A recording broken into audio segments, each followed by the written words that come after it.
Seems to me that in psychology we have a habit of giving away much of our discipline. And I don't mean giving it away in the sense that George Miller asked us to give it away to the public. Instead, I mean that we decide that some subjects for different reasons are not part of psychology proper. So we gave away human factors psychology to industrial engineering.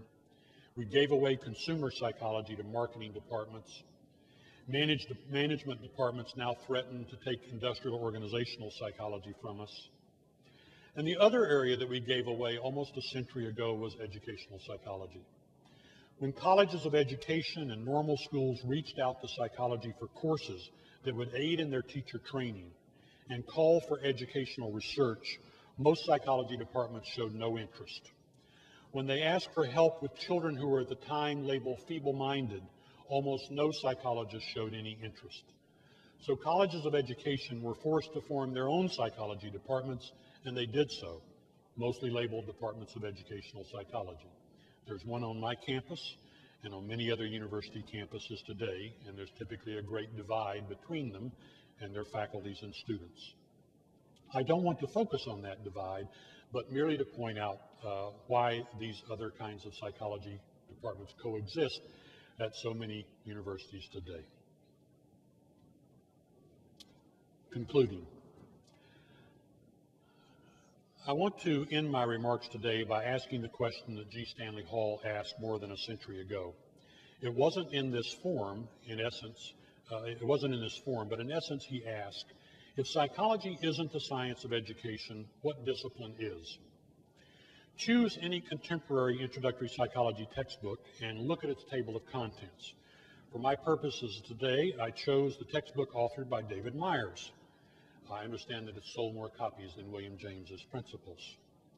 It also has more pictures than William James's Principles, and it has instructor's manuals and student workbooks, none of those things that William James had to put up with as an author. David's book contains the following chapters, and I'm giving you only a partial list. Development, sensation perception, learning, memory, thinking and language, intelligence, motivation, emotion, personality, human diversity, and social psychology. Folks, that sounds to me an awful lot like the components of teaching and learning. I would argue it fully embodies the substrates of education. We are the science of education, so why aren't we acting like it? 100 years ago, our public school system was a place of hope. Education was to create a new American citizenry. It was the ticket to climb out of poverty for the underclass. It was the road to success for children of immigrants whose parents hoped to see their children realize the American dream. 100 years later, our public school system is touted as one of failure and despair. Blame has been assigned to students, parents, teachers, administrators, textbook committees, school boards, state legislators, and teachers' unions. Our previous president attacked these problems with No Child Left Behind, a program that rewarded schools for improvements in math and writing and graduation rates. Because economic incentives to schools and teacher jobs depended on achieving the program outcomes, schools dumbed down their curricula and taught to the test. Almost no one in education today would view No Child as any kind of success.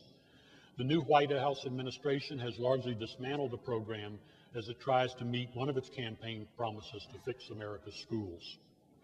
Washington has recently made available $4.35 billion from the stimulus package and grants to the states to fund creative programs to improve school performance in what's been labeled the Race to the Top Fund.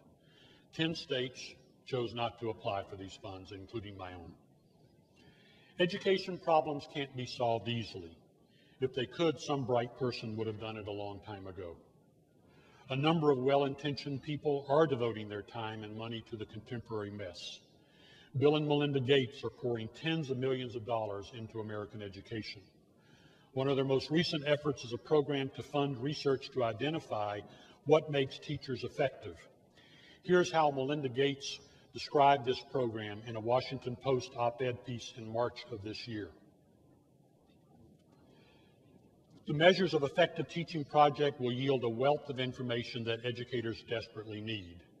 It will help school districts nationwide make informed decisions about rewarding effective teachers, and it will help all teachers get better at their craft.